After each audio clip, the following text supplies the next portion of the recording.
Kurnool MLA Hafeez Khan మాట్లాడుతూ YSR Congress party అధ్యక్షుడు రాష్ట్ర ముఖ్యమంత్రి శ్రీ వైఎస్ జగన్మోహన్ రెడ్డి నెల్లూరులో మాట్లాడుతూ ముస్లింల 4% రిజర్వేషన్ ఖచ్చితంగా కాపాడుతాం, ఎన్ఆర్సీ సిఎస్ఏ లాంటి చట్టాలను వ్యతిరేకిస్తాం, యూసీసీలో మీ మనోభావాలను దెబ్బతింటున్నాయంటే ఖచ్చితంగా దాన్ని కూడా వ్యతిరేకిస్తామని ధైర్యంగా చాలా స్పష్టతతో క్లారిటీగా చెప్పిన నాయకుడు మన ముఖ్యమంత్రి వైఎస్ జగన్మోహన్ రెడ్డి. అలాగే ఒక ఛాలెంజ్ చేయడం జరిగింది.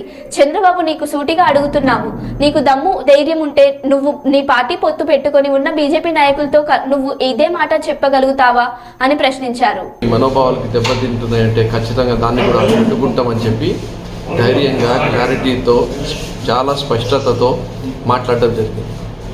అలాగే ఒక ఛాలెంజ్ విసరడం జరిగింది.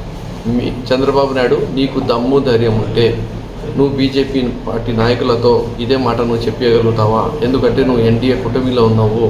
ఈరోజు కూటమి అభ్యర్థుల్లాగా మీరు ప్రచారానికి వెళ్తున్నారు. ఒకవైపు మీకు కూటమిలో ఉండి ఓట్లు కావాలా, రెండో వైపు మీరు మైనార్టీలని మోసం చేసే విధంగా మీరు ప్రచారం చేస్తారా అని చెప్పి నీకు సూటిగా అడుగుతున్నాము. 4% రిజర్వేషన్ పైన కానీ, సిఏఏ పైన కానీ, ఎన్ఆర్సీ పైన కానీ, యూనిఫామ్ సివిల్ కోడ్ పైన కానీ బీజేపీతో ఒకటే స్టేజ్ పైన బీజేపీ వాళ్ళతో మాట్లాడగలుగుతావా? ఇవన్నీ మేము చెయ్యము, ఇబ్బందికరమైన పనులు చెయ్యము, మైనార్టీలన్నీ కించపరిచే విధంగా కానీ, విపక్షకు గురి చేసే పనులు కానీ మేము చెయ్యము అని చెప్పి నువ్వు గట్టిగా చెప్పగలుగుతుంటే మైనార్టీ ఓట్లు అడిగే హక్కు నీకు వస్తుంది. కానీ లేకుంటే నీకు ఆ హక్కు లేదు చంద్రబాబు నాయుడు గారు అని చెప్పి మా నాయకుడు ఏదైతే సవాల్ విసిరినాడో ఆ సవాల్ని స్వీకరించి దానిపైన స్పందించాలని చెప్పి నేను కోరుకుంటున్నాను.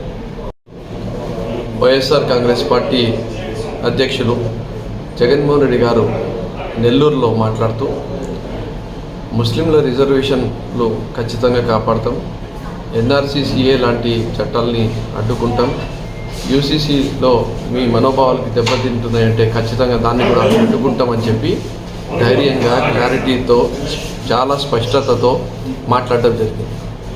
అలాగే ఒక ఛాలెంజ్ విసరడం జరిగింది. చంద్రబాబు నాయుడు, నీకు దమ్ము ధైర్యం ఉంటే నువ్వు బీజేపీ పార్టీ నాయకులతో ఇదే మాట నువ్వు చెప్పగలుగుతావా? ఎందుకంటే నువ్వు ఎన్డీఏ కూటమిలో ఉన్నావు. ఈరోజు కూటమి అభ్యర్థుల్లాగా మీరు ప్రచారానికి వెళ్తున్నారు. ఒకవైపు మీకు కూటమిలో ఉండి ఓట్లు కావాలా, రెండో వైపు మీరు మైనార్టీలని మోసం చేసే విధంగా మీరు ప్రచారం చేస్తారా అని చెప్పి నీకు సూటిగా అడుగుతున్నాము.